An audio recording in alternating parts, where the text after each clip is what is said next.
I'm Christopher Hitchens, and implausible though it may seem, I want to talk about the Ten Commandments. Who am I, you may well ask, to instruct or advise you on these grave matters, but even Moses himself was a revisionist and issued at least 4 versions of the Decalogue, or the top 10.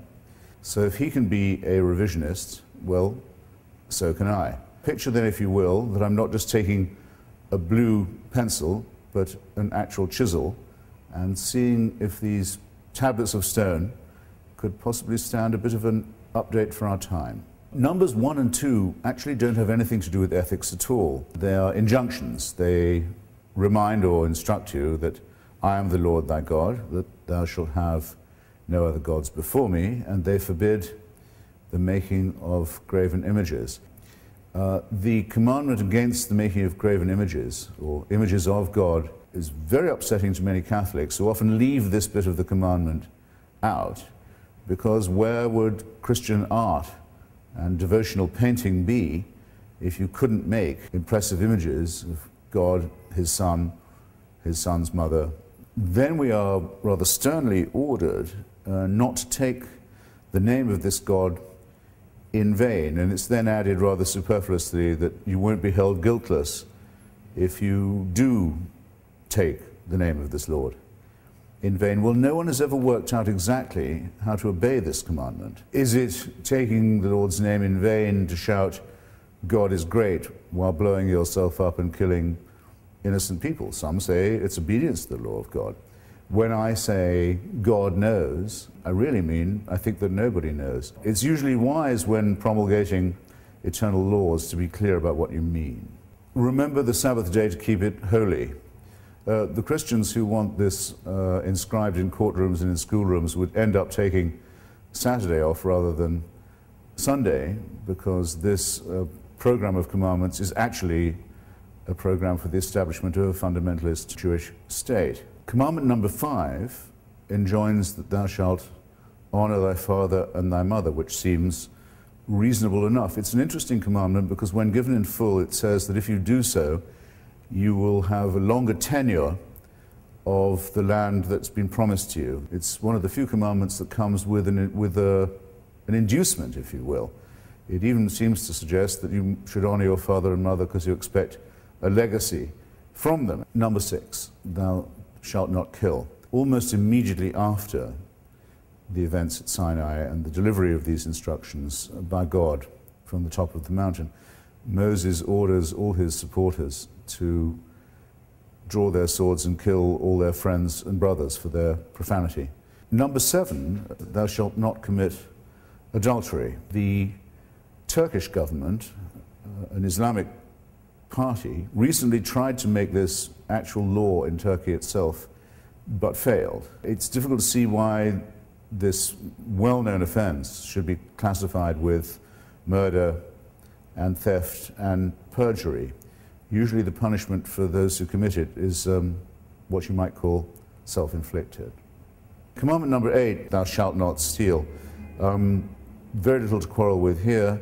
We don't know of any society that has a commandment saying it's okay to steal, or a social custom that allows it. Then we arrive at a moment of comparatively rare nuance and sophistication. Thou shalt not bear false witness against thy neighbor. The idea of convicting someone who is innocent by bearing false testimony against them is and should be shocking to the entire human conscience. So this is not only one of the finest of the commandments, maybe the finest, but in its stress on the not and the false witness against, it shows a very rare and careful sense of the balance and scruple that's required for judgment and justice. The last of, at least this version of the Ten Commandments, is also sometimes famous by its number, number 10. It forbids the coveting of your neighbor's or thy neighbor's goods, these to include his ox, his ass, his wife. I think there may be 3 thinkable objections here. First and most obvious, it considers the female of the human species to be equivalent to the chattel. Second, by way of objection, it's the only commandment that punishes thought. Here you're not forbidden to do anything.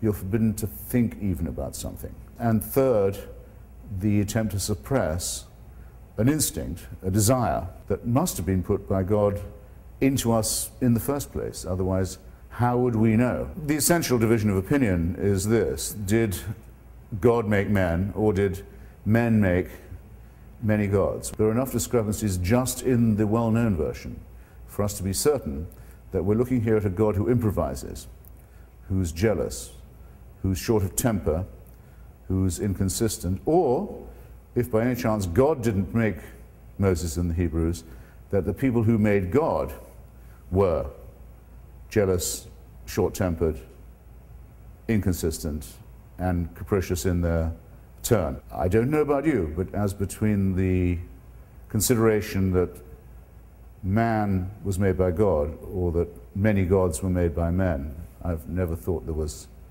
much doubt as to which was the correct version. How might a Decalogue look if it was written for the 21st century?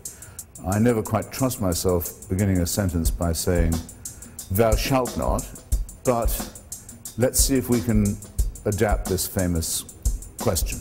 Number one, do not condemn people on the basis of their ethnicity or their color. Number two, do not ever even think of using people as private property, or as owned or as slaves. Three, despise those who use violence or the threat of it in sexual relations. Number four, hide your face and weep if you dare to harm a child. Number five, do not condemn people for their inborn nature. Why would God create so many homosexuals only in order to torture and destroy them? Number six, be aware that you too are an animal and dependent on the web of nature. Try and think and act accordingly.